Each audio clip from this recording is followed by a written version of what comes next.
Bueno, genial.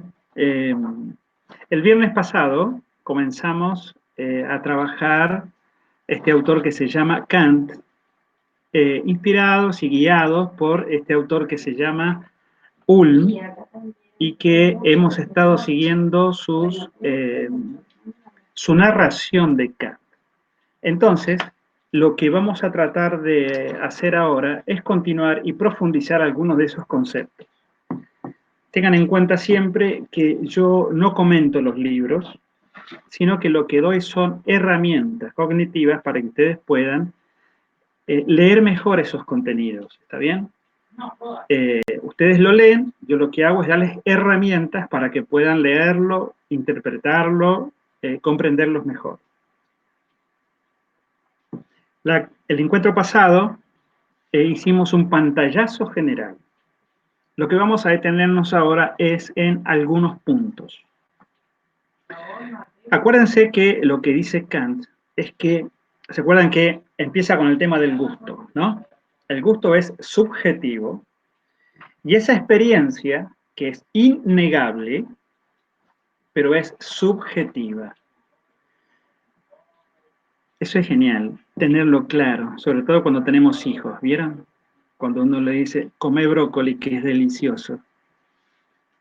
Y el chico te mira y dice, no, pero es riquísimo. No, te dice. ¿Por qué? Porque el gusto es subjetivo. A vos te gusta, tu paladar está acostumbrado y lo disfruta y lo saborea. Tu hijo no. ¿Por qué? Porque el gusto es subjetivo. Ciertamente, así como educamos muchas cosas, también hay que educar a veces el paladar de la otra persona para que de a poco vaya viendo, vaya probando y vaya generando con eso un gusto. Es imposible tener gusto si uno no experimenta. ¿Cómo sabemos si algo nos gusta o no nos gusta? Vemos una receta de una sopa de espárragos. Leemos la receta y decimos, ¿y qué tal será esto? Y no sé, hasta que no lo pruebe, no sé cómo va a quedar. Y entonces el gusto pasa por la experiencia, tiene que pasar por la experiencia y en base a esa experiencia nosotros vamos construyendo un conocimiento. Entonces,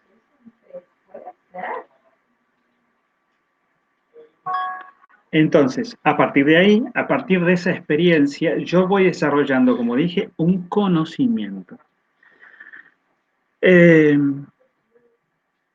Este gusto, que es algo sumamente subjetivo, lo utiliza Kant después para llevarnos al plano de lo bello, ¿se acuerdan? Y en ese plano de lo bello, él va a encontrar algunas características de ese juicio estético. Y, entre otras cosas, uno de los problemas que a él se les plantea es cómo pasar de un juicio estético, que es sumamente subjetivo, porque pasa por la experiencia, a que eso se transforme en una experiencia de alguna forma avalada por muchas personas, sino por todos. Entonces, para eso él usa la palabra intersubjetividad. ¿Se acuerdan?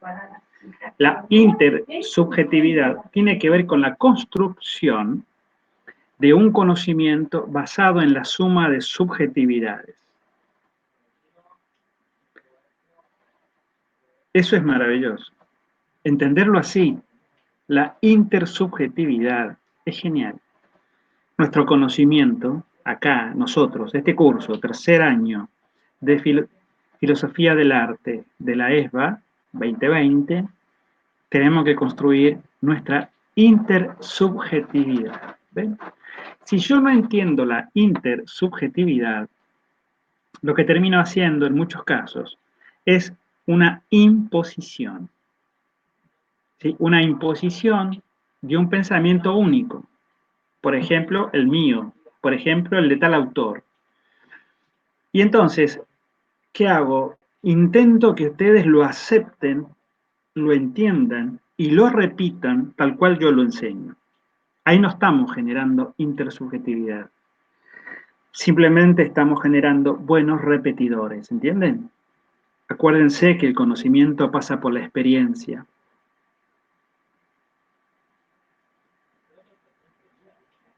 Entonces, como docentes, tenemos que tener la posibilidad de generar experiencias en nuestros estudiantes. Esas experiencias producen conocimiento. Ustedes son o van a ser docentes de arte. Van a crear, van a crear una experiencia estética en sus estudiantes. Esa experiencia estética debe ser, de alguna manera, placentera. Durante muchos años hemos escuchado esa frase tan terrible que dice algo así como el conocimiento con sangre entra. No sé si lo han escuchado, es muy antiguo. Yo me acuerdo que mi mamá o la gente de su generación lo repetía. Y bueno, si ustedes se acuerdan, perdón, espero que no se acuerden, pero habrán escuchado, porque son más jóvenes que yo, habrán escuchado que antes en las escuelas había un puntero. ¿Han escuchado de eso alguna vez? Un puntero. ¿Y para qué servía el puntero? ¿Alguno sabe? A mi hijo lo que le pasaba es que había una regla. Exacto. Y tenía la misma finalidad. ¿Cuál era? ¿Para qué lo usaban? Si no hacía caso, le pegaban. Exacto. Fíjense lo que era esa situación tan terrible, ¿eh?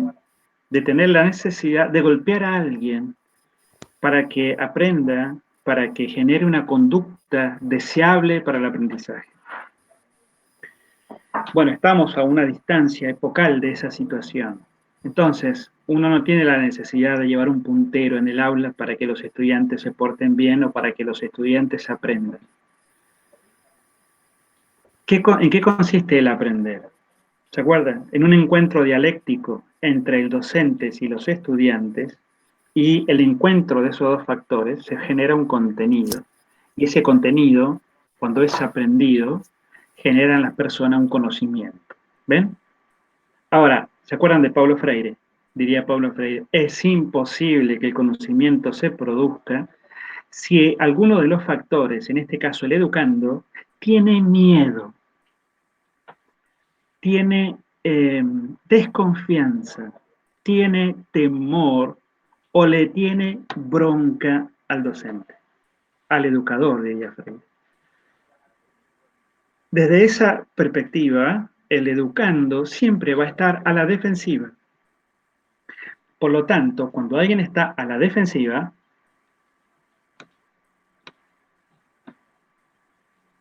es muy difícil que abra su intelecto, abra sus emociones a generar un conocimiento. Nosotros como docentes tenemos que aprender a generar experiencias positivas, experiencias placenteras con nuestros estudiantes. Fíjense que cuando eso sucede, naturalmente sucede el respeto de parte del estudiante, porque uno logra construir un vínculo adecuado para que eso suceda.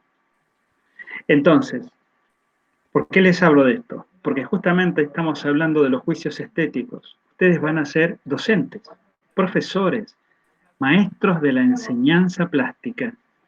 Ustedes van a crear arte con sus estudiantes. Lo primero que deben lograr es que esos estudiantes deseen. ¿Se acuerdan de Freud? El deseo mueve al mundo. Uno debe lograr que el estudiante desee aprender esto que yo le voy a proponer. Proponer, no imponer. ¿Ven? Esto que yo le voy a proponer, el estudiante tiene que de alguna manera desearlo. Eso se llama motivación. Cuando lo que yo presento, lo presento de tal manera para que el otro o la otra lo desee, lo quiera aprender, lo quiera hacer, lo quiera realizar. Ese es el ABC de la educación. Si yo no logro ese vínculo, estamos en un problema. Fíjense que cuando uno logra establecer esos vínculos, las producciones son maravillosas. Cuando uno no logra producir ese vínculo, insisto, nos encontramos con otras emociones. Apatía, indiferencia, puede ser bronca, puede ser temor, y ahí no hay respeto. ¿Entienden? El respeto es otra cosa.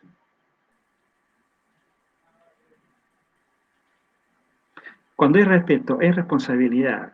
Es decir, quiero hacer esto porque me lo propuso mi maestro o mi maestra, o la seña de plástica, y lo quiero hacer porque deseo hacerlo, porque quiero hacerlo, y porque de alguna manera me lo ha pedido y lo quiero presentar. Entonces, si eso no funciona de esa manera, nos encontramos con algo que se llama obligación. Todos tenemos la obligación de cumplir, ¿está bien? Hay siempre cierto grado de obligación, de responsabilidad, pero no puede ser un 100% de obligación. En algún momento tenemos que hacer que lo que proponemos sea deseable, sea querible. A esta reflexión es a la que nos invita Kant, ¿ven? Construir la intersubjetividad. Es decir, lograr un conocimiento intersubjetivo sobre, no sé, Picasso, Miró. ¿Ven? Cuando uno entiende eso, el saber se multiplica, porque cada subjetividad está aprendiendo a Picasso. Y cuando esa subjetividad lo muestra, lo comparte, lo socializa, ahí generamos esa intersubjetividad, donde cada uno de los participantes, además de su propia producción, puede ver la producción de los demás y sentirse asombrado y maravillado, porque lo puede entender, porque sabe quién es Picasso, porque conoce su técnica, porque hizo su trabajo y porque ve el trabajo de sus compañeros. ¿Ven? Eso se llama intersubjetividad. Despertar en el otro también, el deseo estético. No la obligación estética, el deseo estético. Le comentaba a principio de clase que me he sentido verdaderamente maravillado con ciertas producciones que tienen que ver con la filosofía de estudiantes de secundario. Entonces yo me pregunto, qué genialidad la de los chicos y chicas, pero además, qué genialidad de ese docente que pudo motivarlos a hacer cosas geniales. ¿Entienden? No es solo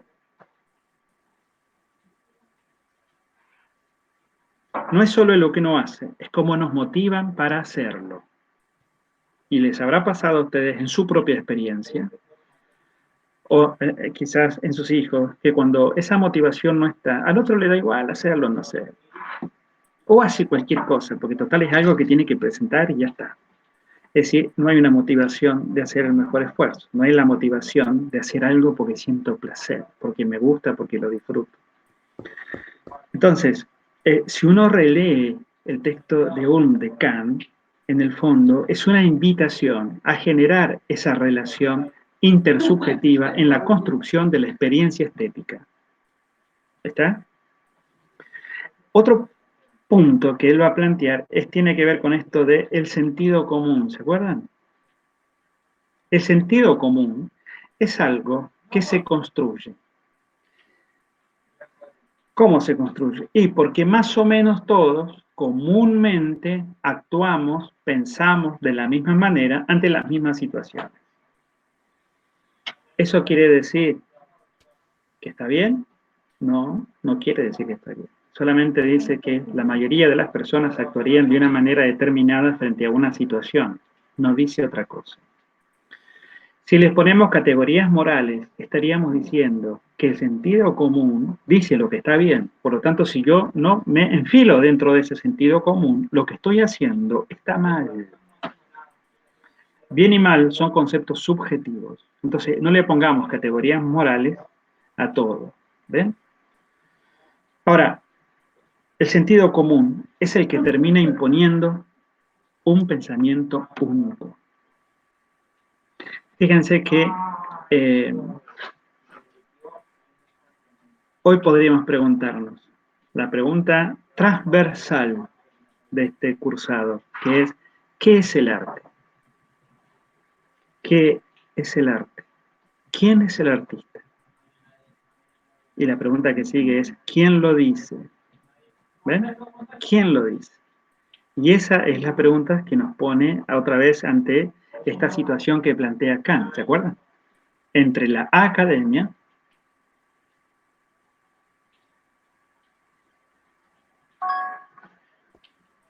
y lo que están por fuera de la academia. Es decir, la academia es la que determina en ciertos ámbitos y en ciertos sectores qué es el arte y por lo tanto quiénes son los artistas. Fíjense que puede ser al revés. Determina quién es el artista y luego cualquier cosa que haga, entonces es arte. ¿Por qué? Porque lo hizo fulano, porque lo hizo fulano. ¿Quién determina eso?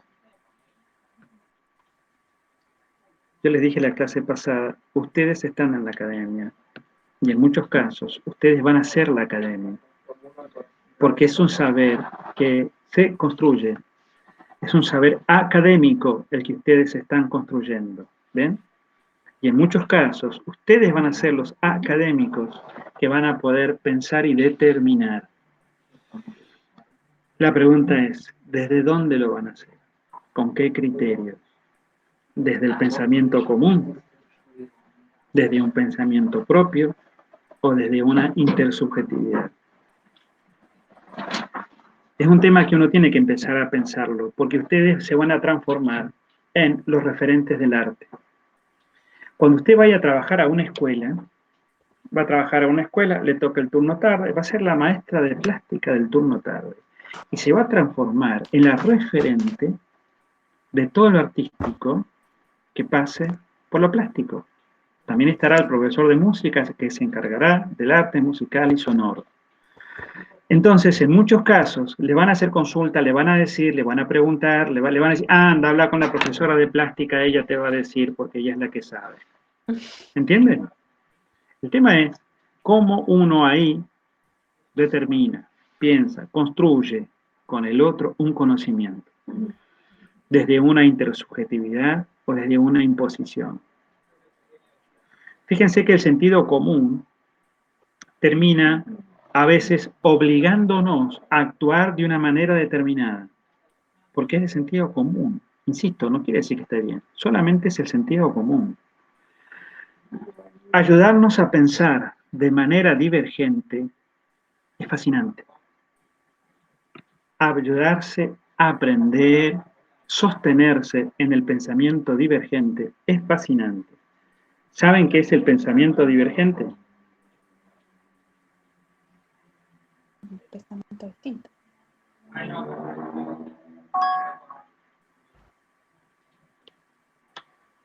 ¿Saben o no saben? No, profe. Bueno, voy a hacer algo muy simple. Miren, escuchen. ¿Qué es el pensamiento divergente?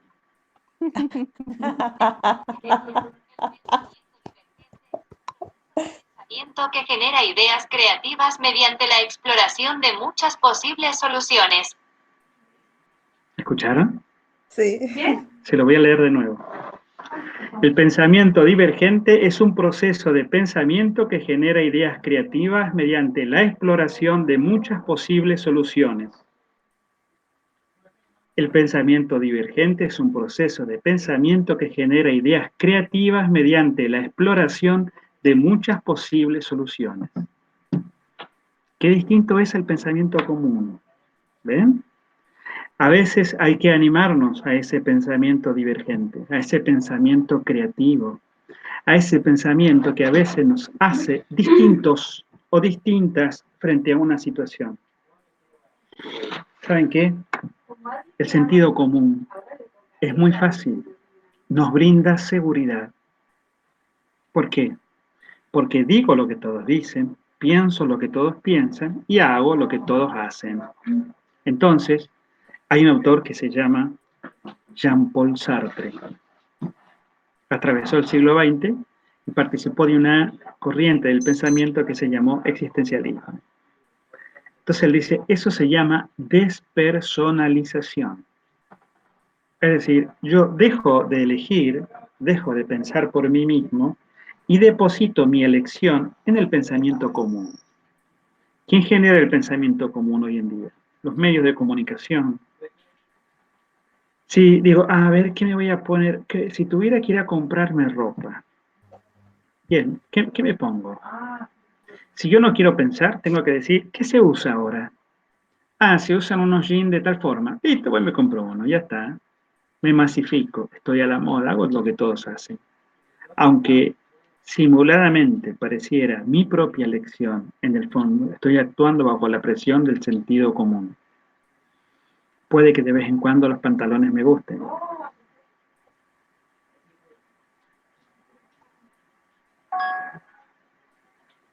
Pero no puede ser que mi elección recaiga continuamente sobre lo que los otros dicen que yo tengo que hacer, sobre los otros dicen lo que yo tengo que usar. ¿Ven? Entonces, el pensamiento divergente es animarse a ser diferente, a ser distinto, a sostenernos en esa diferencia y poder decir que no estoy de acuerdo con lo que la mayoría piensa. Muchas veces nos pasa, les habrá pasado a ustedes, que alguien dice una proposición X, y ustedes no están de acuerdo con eso, y sin embargo escuchan que todos los otros y otras están de acuerdo con ese pensamiento, pero ustedes no. Y la pregunta es, ¿qué hago? ¿Lo digo o no lo digo? ¿Lo digo o no lo digo? ¿Lo digo o no lo digo? Si lo digo, es exponerme en la vereda de enfrente a lo que se está construyendo en ese momento. Pero es posible que se esté pensando eso porque no hay otra opción, hasta que yo lo diga, y entonces presento otra opción diferente. Y en ese sentido, uno tiene que animarse continuamente al pensamiento divergente, a pensar diferente. Mire, yo soy profesor de filosofía. Mi tarea es tener un pensamiento divergente. ¿En qué me especializo? En tener un pensamiento divergente. No porque sea mejor ni peor que otros, simplemente porque es tratar de pensar y ver la realidad de manera diferente, ¿entienden? Si no, no sería un profesor de filosofía, sería un buen repetidor de teorías. Entonces yo vendría y les expondría quién es Kant, quién es Nietzsche, quién es, ya está, y listo. Y estudienlo. Ahora, sentarme acá y divagar con ustedes y que lo pensemos y repensemos nuestras tareas, esa creo que es mi dedicación. En generar un pensamiento distinto, una manera diferente y a veces una perspectiva, solo una perspectiva diferente de ver las cosas.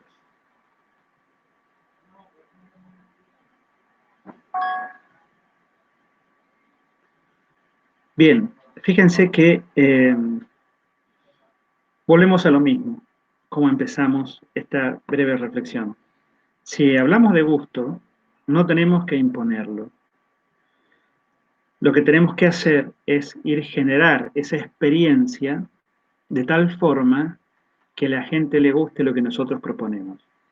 Fíjense, ahí también nos podemos preguntar, ¿y entonces qué hacemos? Lo que todo el mundo quiere que hagamos. Y entonces lo hacemos y todo el mundo aplaude. ¿Por qué? Porque es lo que todos hacen. O me animo a hacer algo diferente y distinto. Ustedes han estudiado historia del arte. Y en la historia del arte se van a dar cuenta que hay muchísimos artistas que han pasado a la historia por tener un pensamiento divergente. Por algún momento, tomar la decisión y decidir hacer algo totalmente novedoso y creativo para esos tiempos, que en sus tiempos no fueron reconocidos en muchos casos. Otros fueron rechazados totalmente por la academia y hoy han construido a siglos de distancia. Hay movimientos, gente que se ha inspirado en sus producciones y lo han transformado a eso que en su momento era muy criticado, se ha transformado en un movimiento artístico. Y hoy podríamos decir clasista, porque lo estudiamos en la academia. ¿Ven? A veces hay que animarse a lo diferente, a lo distinto, a pensar la realidad desde otras perspectivas. Fíjense que esta relación de lo bello y lo sublime, ¿vieron? Es muy difícil hablar de lo sublime, porque tiene que ver con la experiencia.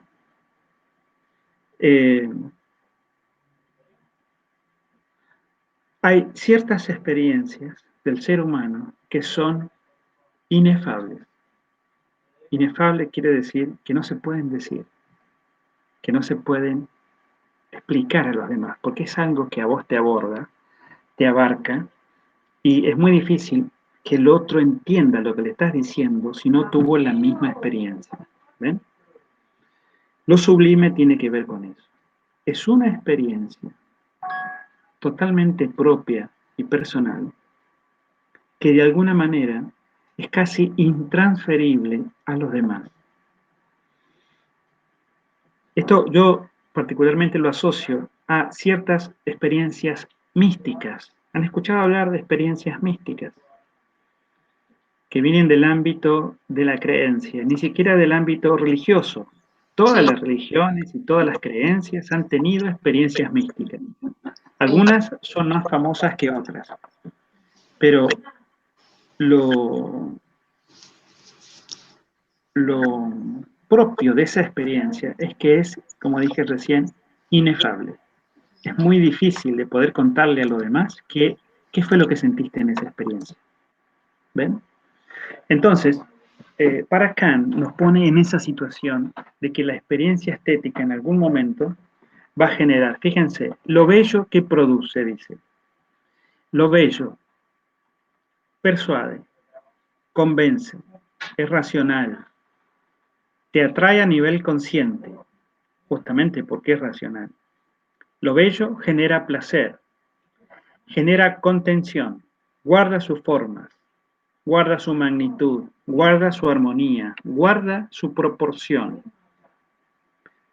Es finito y apolíneo. Ahora voy a hablar de eso. En cambio, lo sublime dice, conmueve, emociona, sorprende, es irracional. Es decir, es muy difícil de pensarlo. Te atrae a nivel inconsciente, justamente porque es irracional. Apunta al cerebro límbico o emocional. Es un placer extremo.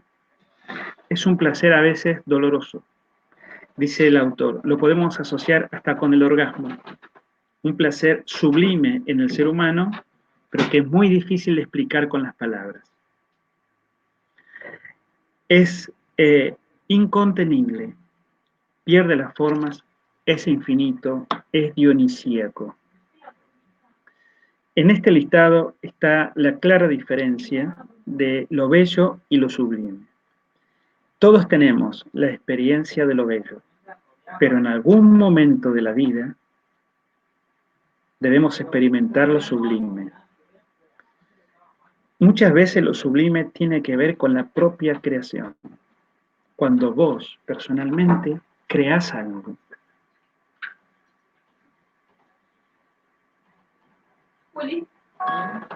Miren, esto en una clase de filosofía pura es muy difícil de explicar, pero estoy hablándole a artistas, que sé que me van a entender perfectamente. Cuando vos creás algo, ¿no? Tuviste una idea atravesada por una emoción y eso lo plasmás en un dibujo, en una pintura, en una escultura, en un grabado, en un escrito, en un texto. Y cuando lo terminás y lo ves, decís, ¡wow! Es fascinante. Esa experiencia a veces es sublime, pero no es el objeto en sí, sino en la experiencia de la creación. ¿Entienden? Cuando uno tiene la posibilidad de crear algo y esa creación a vos te reconforta, te sentís identificado, verdaderamente te causa placer, pero no el placer de verlo ahí, sino todo el proceso y ver lo que vos has sido capaz de producir. A veces esa experiencia es sublime y es imposible de que el otro te explique, te entienda lo que vos estás sintiendo en esos momentos. ¿Ven? Bueno, fíjense, otro tema sobre el cual me quería defender. Ah, miren, usé dos palabras en esta lista que puse: apolíneo y dionisíaco. Esas dos palabras nos van a dar pie para hablar de Nietzsche, que es el próximo autor que viene.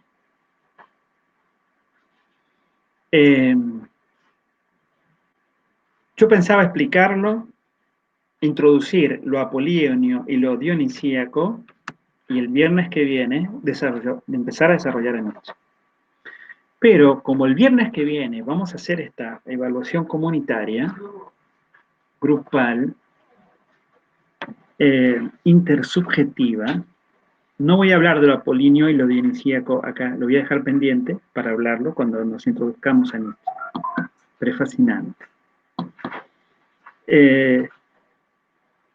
Si yo tuviese que elegir un autor de la filosofía con el cual yo me sienta identificado en algunos casos, sí, uno se siente identificado con muchos, como les pasará a ustedes con ciertos artistas, uno queda fascinado con su obra, con su vida, con sus anécdotas, con un montón de cosas. Entonces, pero digamos que uno tiene siempre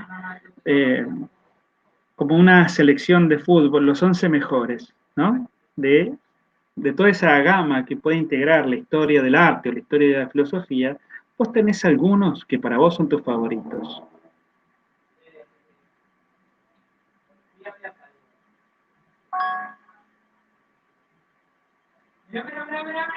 Bueno, uno de mis favoritos, y que si tuviera que armar una selección sería el capitán del equipo, es Nietzsche. Un tipo fascinante, verdaderamente fascinante, en su forma, en su vida y en su manera de entender la realidad. Pero no, si empezamos a hablar, yo me entusiasmo y ya arranqué con Nietzsche. Entonces, lo vamos a dejar pendiente para dentro de 2 viernes. Sí quisiera hacer un apartado sobre otra palabra que dice Kant. Y se acuerdan que lo bello, dice, es un acuerdo entre la imaginación y el entendimiento. Del entendimiento hemos hablado muchas veces, y les han hablado muchas veces. De lo que a veces, pocas veces hablamos, es de la imaginación. La imaginación crea espacios, crean realidades que son imposibles. Miren, una vez, ¿han escuchado hablar de Bob Esponja? Vive en un barco en el fondo del mar. Bueno. Que tiene fuego debajo del... Sí, es sumamente absurdo ese dibujo animado, pero está genial. Bueno, una vez estaban Bob Esponja y Patricio jugando, ¿no? Iban a jugar los tipos. Y llega Calamardo y les pregunta a qué van a jugar. Entonces ellos le dicen que tienen un espacio de imaginación y el otro no le entiende nada. ¿Cuál es el espacio? Una caja, habían encontrado una caja grande que cabían los dos adentro. Y entonces, lo único que le dice Bob Esponja es que lo único que necesita para entrar ahí es imaginación. Y entra. Y Calamardo se queda afuera. Y cuando está afuera, escucha que adentro se escucha como si hubiera una batalla, se escuchan ruidos, fuegos artificiales, cosas maravillosas. De repente abre la puerta y están los dos sentaditos, nada más, dando la nada. Entonces le vuelve a decir Bob Esponja, lo que necesitas para entrar aquí es imaginación. Porque la diversión estaba en la imaginación. El otro no lo entendió nunca. Si encuentro ese videito se lo voy a mandar porque es espectacular. Alguna vez los trabajé en una clase de filosofía. Bueno, miren, la imaginación es la gran potencialidad que tiene el ser humano, que entre otras cosas nos distingue de los animales. ¿Ven? Es decir, los animales tienen conocimiento y nosotros también lo tenemos, pero la imaginación tiene que ver con la racionalidad, tiene que ver con nuestras emociones, tiene que ver con crear realidades que no existen. Nuestra mente imagina universos posibles todo el tiempo. Continuamente, nuestra mente va creando nuevas realidades, continuamente, todo el tiempo. Fíjense que yo les conté la otra vez que hay 2 cosas que favorecen el pensamiento. Una es la memoria y la otra es la imaginación. La memoria nos ayuda a retener datos y sobre esos datos la imaginación crea, construye. Sin imaginación no habría ciencia, sin imaginación no habría arte, sin imaginación no habría pensamiento simbólico. ¿Ven? Y quería detenerme acá porque ustedes son artistas. Ustedes tienen que ser maestros y maestras de la imaginación. ¿Qué es lo que deben potenciar en sus estudiantes? No el cumplimiento de una consigna, sino la imaginación. ¿Entienden? Pero para generar esa potencialidad, ustedes tienen que ser muy imaginativos. Hay una parte en el texto ¿Sí? que me encantó que dice, el poder de la imaginación para representar las cosas que no tienen ningún concepto. Exactamente. ¿Ven? La imaginación, a veces el entendimiento llega a un tope y es imposible salir de ahí racionalmente. Bueno, la imaginación en muchos casos logra generar posibilidades para avanzar. Es lo que le pasa a la ciencia. Vean la ciencia, y la ciencia avanza gracias a la imaginación. Por eso el científico y el artista son muy parecidos. Porque, ¿en qué son parecidos? En que sin imaginación su tarea sería imposible. Un científico sin imaginación no existe. Un artista sin imaginación no es posible.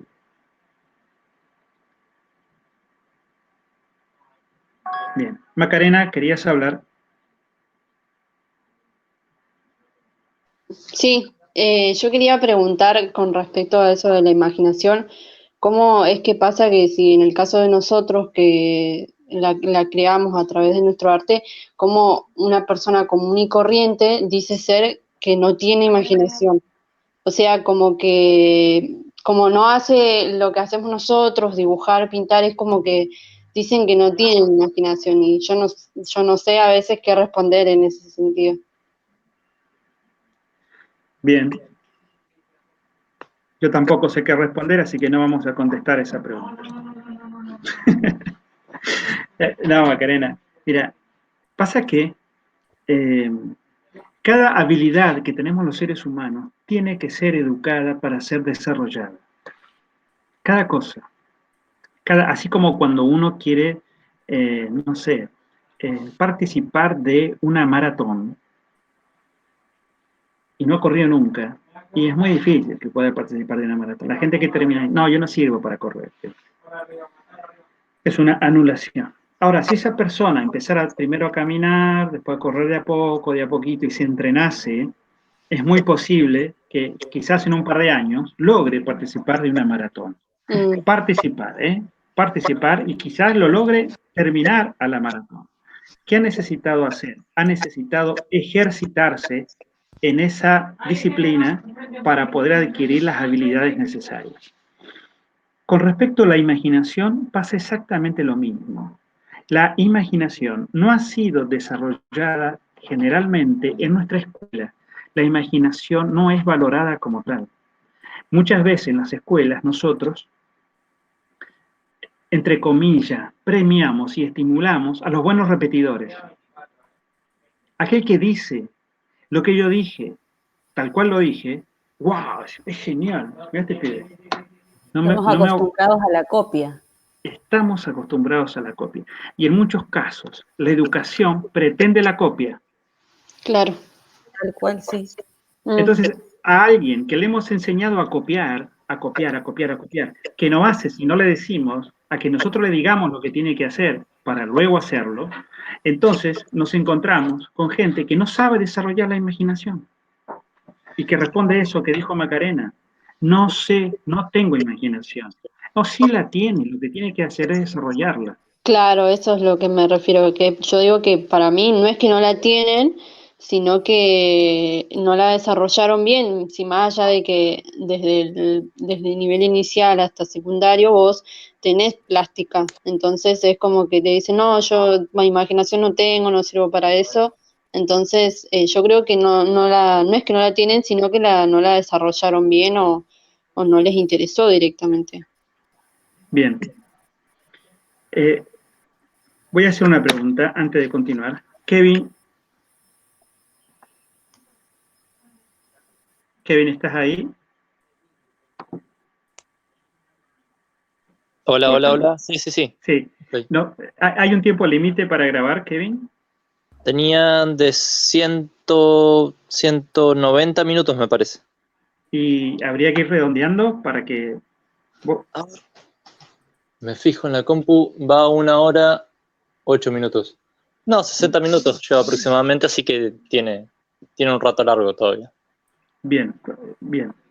Igual no vamos a extendernos tantos, pero para que no nos pase como la otra vez que los excedimos y después se nos complica la tarea de grabar los videos y subirlos y demás. Bueno, escúchenme, perdón. Profe, Hay un autor, sí. una pregunta. Por ahí no, lo que dice Maca no tiene que ver con la creatividad, que por ahí hay personas que son Ay, no se le escucha. más creativas que otras. No, estás muteada. No se escucha Pero nada. no tengo habilitado.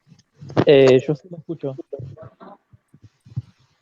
¿Me escuchan? Yo ¿Ahora? no la escucho. No, yo tampoco. Yo tampoco. No se escucha. Yo sí la escucho. Lo que estaba diciendo es si no tiene que ver con la creatividad, lo que decía Maca.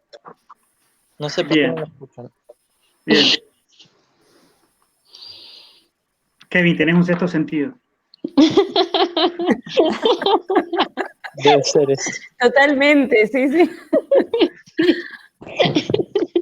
Bueno, fíjense que la imaginación está sumamente asociada a la creatividad.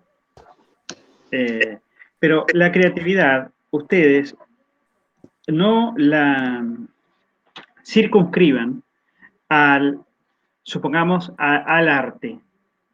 Sí, una mamá que tiene que hacer de comer todos los días con 50 pesos, tiene que ser muy creativa, pero no darle a los niños todos los días arroz, ¿entiendes? Sin embargo, a veces hay una diversidad de cosas. Y vos decís, ¿cómo hace? Y tiene creatividad, se las ingenia.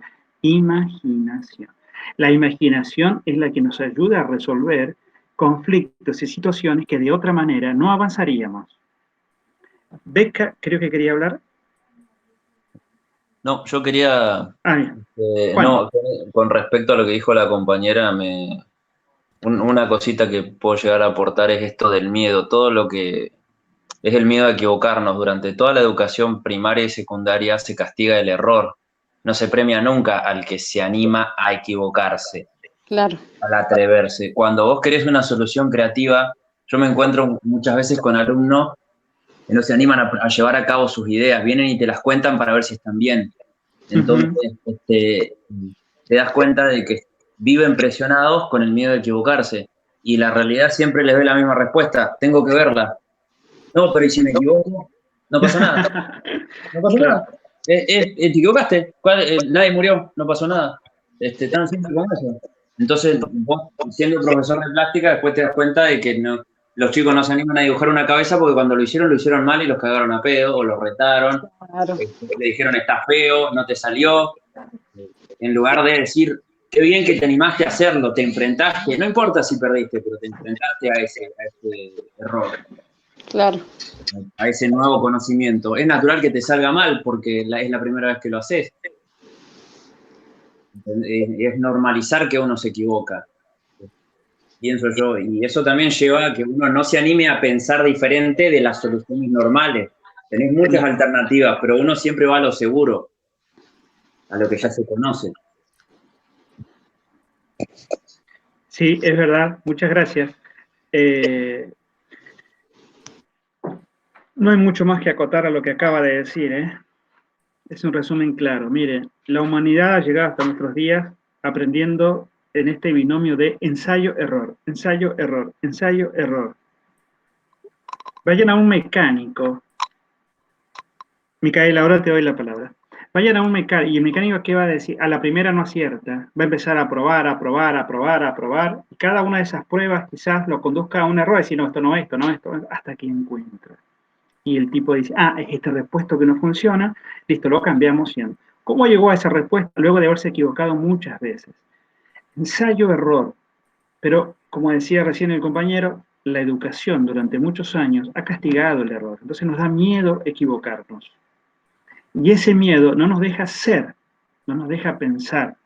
porque tenemos error a veces de equivocarnos en nuestra forma de ser. ¿Y cómo uno se da cuenta de eso? Cuando la gente dice, ¿y qué van a pensar de mí? Si hago tal cosa, si digo tal cosa, si uso tal cosa, si hago tal cosa, ¿qué van a pensar de mí? En el fondo, es el temor a animarse a hacer algo porque teme los juicios continuos y constantes del sentido común. ¿Ven? Uno debe fomentar el proceso de creación. Ese proceso de creación está atravesado continuamente por el error y el fracaso. Y ustedes lo saben. ¿Cuántas veces les ha llevado a hacer un grabado hasta que lograron hacer algo que el profesor les pedía? ¿Cuántas estampas tuvieron que hacer para hacer la que era la como ustedes la querían?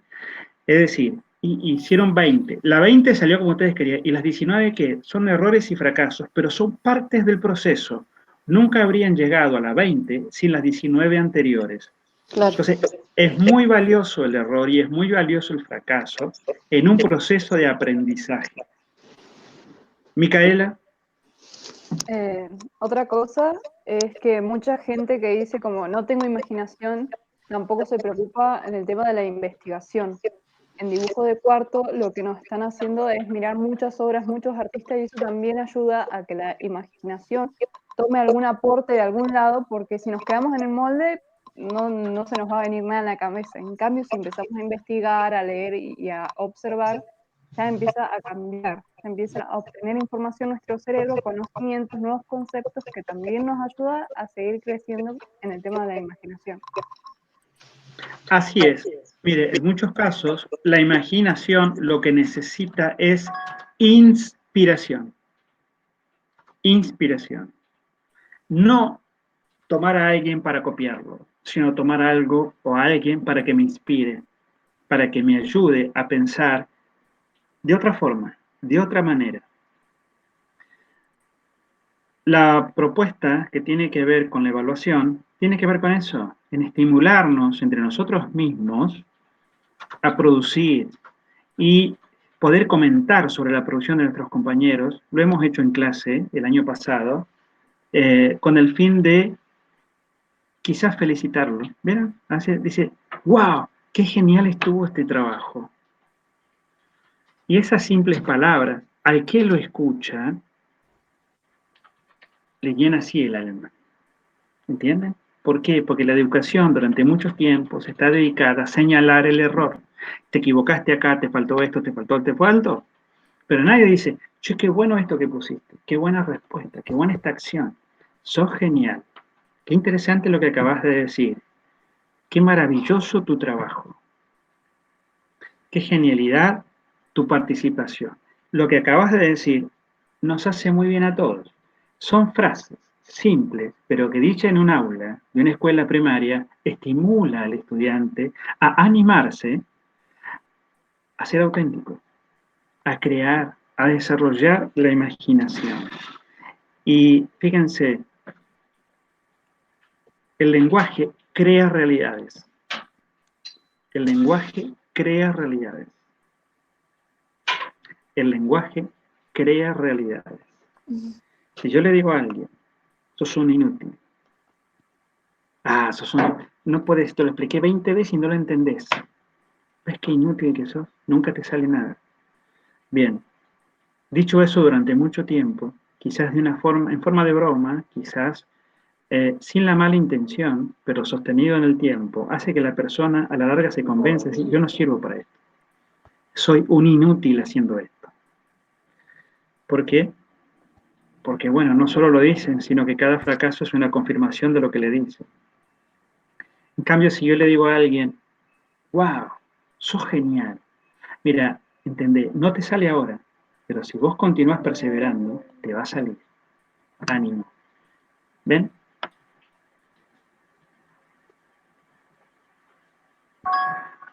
Y que una persona desarrolle su creatividad o no la desarrolle, en muchos casos depende, en este caso, la experiencia estética, depende de ustedes, sus docentes, que puedan generar el estímulo, que puedan generar el no temor a equivocarnos, a ser valientes a la hora de proponer, de decir, Esto que nos contó recién el compañero.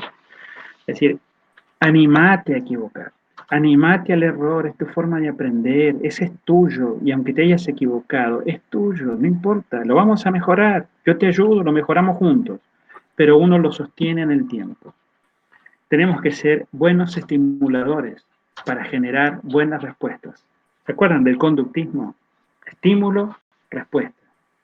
Entonces, si mi estímulo es siempre peyorativo, señalando siempre el error de los demás, generamos personas temerosas. Pero si mi estímulo tiene que ver con generar en el otro o en la otra un pensamiento divergente, creativo, valiente, que se anima a decir lo que siente y lo que piensa, ese estímulo va a generar una conducta determinada, una respuesta determinada. ¿Entienden? Nosotros intervenimos, acuérdense, la educación es una intervención en la vida de las personas. Nosotros intervenimos en la subjetividad de las personas. Entonces, la propuesta es comprender qué es la intersubjetividad en la producción para poder generar producciones maravillosas. Miren, la experiencia estética es intransferible, es experiencia. ¿La tarea cuál es? Dejar que el estudiante lo experimente. Miren, yo soy profesor de filosofía. ¿Qué es lo que pretendo de ustedes en su momento? Y que ustedes se pregunten cosas. No que tengan respuestas, sino que se hagan buenas preguntas. Porque hay preguntas que yo me he hecho en mi vida y que todavía no le encuentro respuestas. O tengo muchas respuestas para esas preguntas.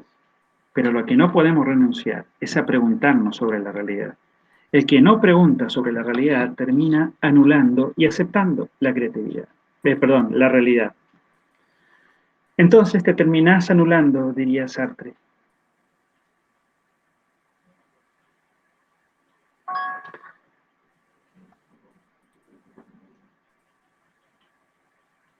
Así que yo los invito a que hagamos una nueva síntesis de Kant, teniendo en cuenta esto que hemos charlado hoy, mirándolo desde esa perspectiva. ¿Ven? Cuando uno se enfrenta con un autor, por ejemplo, un filósofo, uno tiene que tener... yo tenía un profesor de filosofía que me decía, mire Godoy, la forma de aprender es el amor. Hay que enamorarse de Platón, hay que enamorarse de Kant, hay que enamorarse de Nietzsche, hay que enamorarse de Sartre, hay que enamorarse primero para poder entender cómo ellos piensan. Una vez que lo entendió, bueno, después se divorcia, hijo. Una vez que lo entendió, usted puede criticarlo, pero primero tiene que entenderlo. Usted no puede decir, este autor no me gusta si no lo leyó, si no lo entendió, si no experimentó lo que él propone como una perspectiva de la realidad. Entonces yo los invito a que hagamos una relectura de Kant en base a las charlas que vamos teniendo y vayamos sacándole todo el provecho. Acá estamos leyendo, acuérdense, dos autores. Uno es Kant y el otro es Ulm, que también tiene una forma y una manera maravillosa de llevar adelante una clase, porque es lo que estamos presenciando nosotros, una conferencia que él da.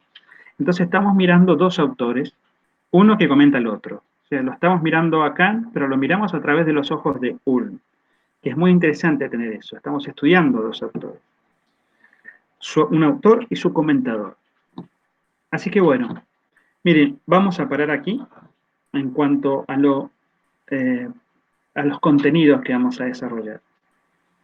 En el tiempito que nos queda, voy a aprovechar para decir dos cosas. Uno, los invito a que para el viernes que viene hagamos una evaluación sobre qué es la filosofía. Los invito a que nos animemos a esto que acabamos de decir, casualmente, a la intersubjetividad. Hagamos un resumen, hagamos una propuesta. Puede ser un video, puede ser un tema musical, puede ser historietas, pueden ser gráficos, pueden ser lo que ustedes quieran hacer. Si es un video, no debe exceder los 3 minutos. Si es un escrito, no debe exceder las 3 páginas. Si es escrito, por favor, hagan el esfuerzo por mandarlo en PDF. Si alguien no puede, me lo manda a mí, yo lo transformo y lo subo a su nombre. Tenemos todas las posibilidades. La idea es que podamos contarle al resto de nuestros compañeros qué es la filosofía. ¿Está bien? Profesor, Insisto que no necesito, ninguno de nosotros necesitamos que nos cuenten qué es lo que dice García Morente, porque ya lo tenemos, ya lo escuchamos, ya lo sabemos lo que dice García Morente. Necesitamos saber qué piensa cada uno de ustedes. García Morente es un disparador. Pueden buscar donde ustedes quieran. En la red hay un montón de información, hay un montón de videos, escritos, textos, reflexiones maravillosas sobre qué es la filosofía. Busquen donde ustedes quieran. Busquen qué? Inspiración. Por favor, no copien, porque la copia los anula a ustedes. Por más que el trabajo sea brillante, usted puede decir, miren, yo hice esto, pero en el camino encontré esto que es fascinante y lo quiero compartir, y lo comparten. ¿Entienden? Y si es algo genial, todos vamos a disfrutar de esa genialidad. Pero además de eso, necesitamos que usted haga su propia producción, como usted quiera y de la manera que quiera. Cuando el viernes que viene, si tenemos toda la semana para hacerlo, el viernes en la mañana los invito a que cada uno vaya, o el jueves a la tarde o a la noche, si es que alguien madruga tarde el viernes, lo puede mandar el jueves, si lo tiene.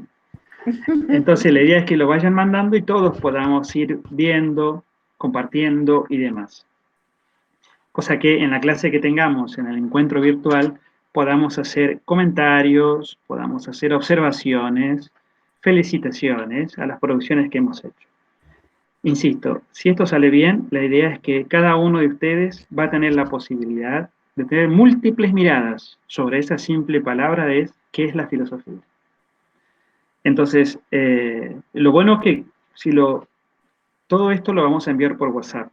Entonces, ya nos queda a nosotros también como una producción propia sobre qué es la filosofía. ¿Se entiende? Una producción grupal, intersubjetiva sobre qué es la filosofía. Listo, y lo dejamos ahí. En otro momento haremos lo mismo con Platón, haremos lo mismo con Kant y vamos a hacer lo mismo con Nietzsche. ¿Está bien? Y cuando volvamos a vernos presencialmente, en ese momento vamos a ver cómo hacemos para acreditar todo esto que venimos a hacer.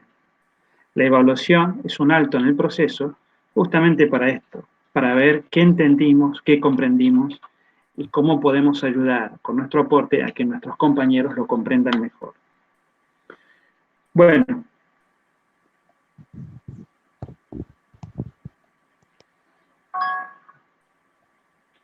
Dicho esto, lo segundo que les quería contar es que esta tarde, a las 21 horas, vamos a hacer una especie de taller, un café filosófico, que tiene que ver con encontrarnos a pensar juntos sobre un tema. La pregunta clave sobre la filosofía desde Sócrates es ¿quién eres? Yo les mandé una invitación por WhatsApp, ustedes la vieron, y la idea es poder encontrarnos, los que quieran libremente, fuera de un espacio académico, donde podamos pensar, divagar, opinar, compartir algunas cosas, si lo que ustedes quieran. Están invitados. Yo tengo 3 grupos que son numerosos, que son los grupos de pedagogía de teatro, de psicología de visuales y de filosofía de visuales. Esto salió en la propuesta de algunos estudiantes, empezaron los de teatro, así, estaría bueno, porque salen temas muy interesantes, pero que lo tenemos que acotar a los contenidos que venimos desarrollando. Entonces empezaron a decir, bueno, es interesante que podamos encontrarnos a hablar sobre diferentes cosas que no entran dentro de los contenidos. Así que bueno, esta tarde vamos a hacer la primera prueba. Así que están todos invitados, invitadas. Los que quieran participar en el grupo de WhatsApp me avisan y yo les mando el enlace para que se sumen. No sabemos cuántos vamos a hacer, pero no importa la cantidad, sino la posibilidad de charlar un rato libremente y compartir algo. Así que bueno, están invitados, están invitadas, los esperamos. Va a ser a las 21 horas. Dicho esto, creo que no tenemos nada más. Voy a enviarles el programa de la materia y voy a enviarles también estas propuestas que se están elaborando en la escuela para que ustedes vayan viendo cuál es el encuadre que tienen estos encuentros virtuales que vamos realizando.